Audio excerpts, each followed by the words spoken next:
By the way, look at Samvardhana surging in trade and even Sona BLW. These stocks are up 5 to 8%, and Sud had highlighted this earlier as well in our top 10 segment. Let's go back and check why these stocks are so excited. It has everything to do with US tariffs once again. Sud?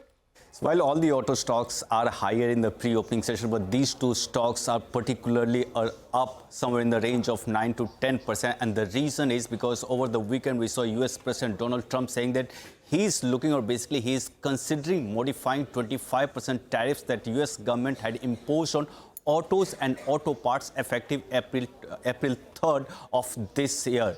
Now, what he's saying, basically, he's saying that US companies need a little bit of more time. Now, why it's positive, especially for Samvardhana Motherson and Sona BLW? Because he has said that for Mexico and Canada imports, especially he's considering modifying the tariff, and Mexico and Canada form major part of the revenue for these two companies. For Samvardhana Motherson, Mexico forms nearly 4%, and for Sona BLW, it's in the range of 2 to 3%. Now, if you remember, for US sold vehicles and that come from Mexico and Canada, contribution is somewhere in the range of 30 to 60%, while for GM, it's in the range of 30 to 40%. For Volkswagen, it's almost 60%, and Samvardhana Motherson is one of the biggest suppliers to these companies, and that's the reason it's going to be impacted positively. For Sona BLW, it has an assembly base in Mexico, and that's the reason revenue contribution comes from Mexico, and that's why this is going to impact positively to Sona BLW as well.